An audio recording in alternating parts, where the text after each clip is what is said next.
Don't worry about being right. Worry about getting it right. That's what we're going to talk about today. We're going to talk about that from a perspective of leadership, a practice skill. You're not born with it. You can practice and learn it, and anyone can. We're going to go over a few steps. I'll give you a brief background. A long time ago,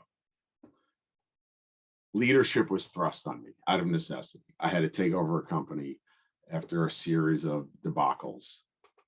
I didn't want to be a leader. I didn't think I was a leader. I was too quiet, too introverted. But what happened in a very brief amount of time was I came to love being a servant leader, taking care of my staff, taking care of my staff's family, taking care of my clients, being there as a resource. But over the years, that's morphed into transformative leadership, something we're going to talk about today.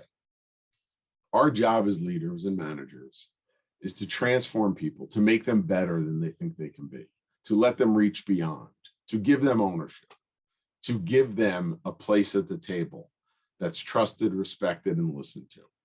And out of that's going to come changes to your business and your life that you can't even imagine. A tighter team around you makes you better. A few of the steps that we always make, everybody in my organizations do, is if you're going to lead, you're also going to follow at times. There is no set leader all the time. It is dictated by the skills needed, by the project. So every follower becomes a leader at times, and every leader becomes a follower. And having that perspective opens up many doors for new thinking, innovative ways of approaching obstacles. So for a long time, I've talked about servant leadership in the 5 E's, right? We set expectations, execution, empathy, emotional intelligence is very important, actually caring about the people around you and what they're doing, excitement, and entrepreneurship. We always bucketed our servant leadership in those 5 E's. But for a long time now, our goal has been to make everybody in our organization better at what they do, or maybe something else that they want to try. And that takes transformative leadership. And we're going to talk about that as a practice, as a skill, and as something that you have to learn, practice, and then refine. Just like everything in business, right? We do our job, we get feedback, we refine it to make it better. The same thing applies to leadership, especially when you want to transform your team. So any manager or leader worries about retaining talent. And now we hear everything in the news about the great resignation and all the million reasons that people are resigning. It still comes back to the decades-old or centuries-old problem that people leave because of poor management and poor leadership. If they feel that they're a seat at the table and that they're respected and listened to, not always followed, but listened to, they will stay and they will make your organization better. So let's go through some of the things we have to talk about and that you have to consider when you talk about transformative leadership, right? You, as the leader or manager, have to believe in what you're doing. You have to be completely bought into the mission and vision and culture of what you are leading. You have to get the people on your team to believe the same thing. If there isn't passion and buy-in, everything else is truly a theoretical exercise or an academic exercise. So you really have to believe or find the purpose for all of you. That's a unifying project or activity for the whole team. It's not about you dictating. I think for too long, we think leaders have to sit up here and speak and talk and delegate everything out. They have to listen more than talk. You have to get a sense of all the different perspectives at the table. You might have the final decision on setting a strategy, but you also have to understand and explain that strategy. Education is a key part of leadership. It's not just about dictating. It's about educating and getting people to see the vision and buying into it or not. And that's a fine line, right? We talk about not micromanaging. True leadership shouldn't have to micromanage anybody. If you're all looking in the same direction and all have common goals and know that you're all supported by each other, right?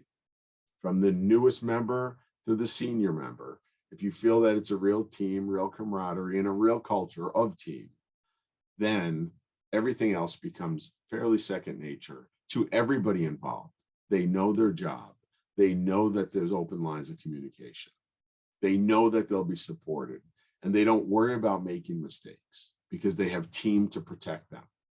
These are all elements of leadership or team culture or just good management. And these are things that have to be communicated early at the earliest part of somebody coming on board, because that's setting expectations early.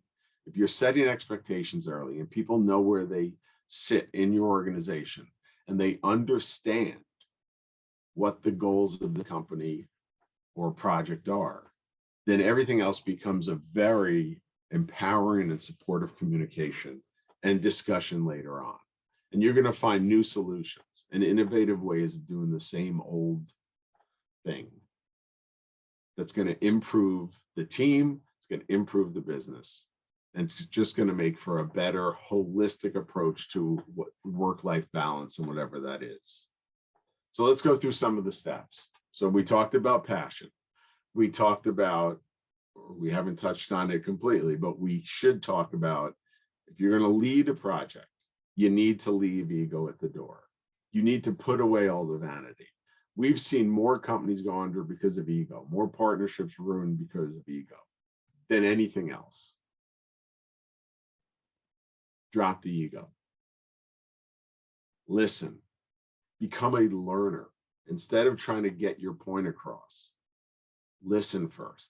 You can make your point, but take in the information first and get an understanding of where people and their perspectives are lying.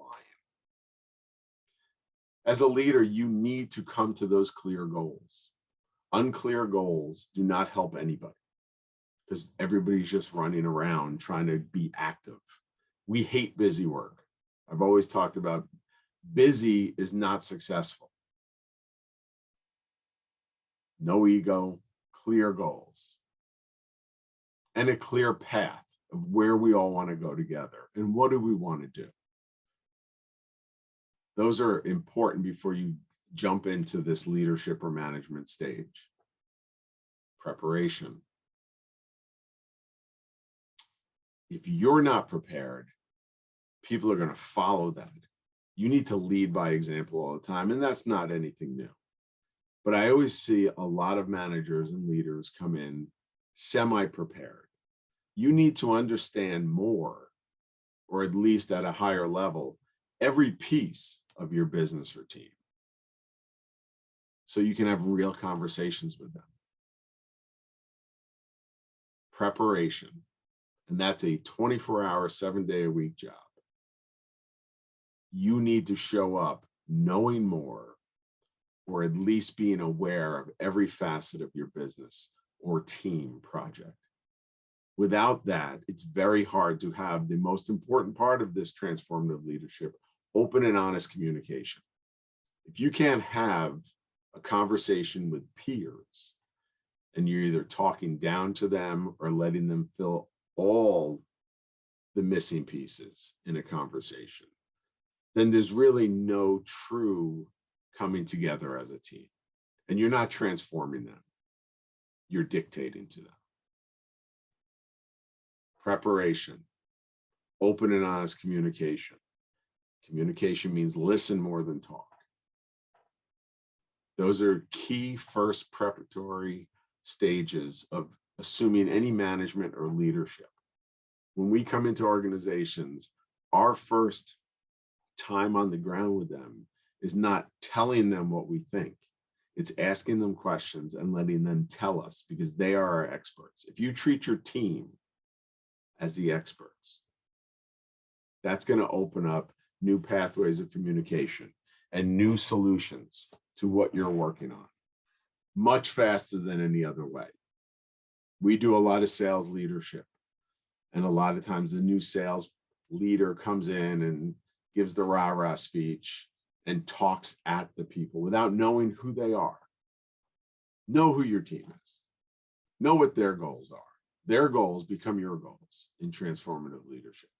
Without it, you're not going to get anywhere, because they're just going to be looking for another opportunity. Strategy, vision, mission, those are all pieces that you have to come together as a team to decide. You can't dictate that. Not in any real leadership capacity to create real retention and a real team. So let's go over that again. Communication, open and honest, listen more than talk.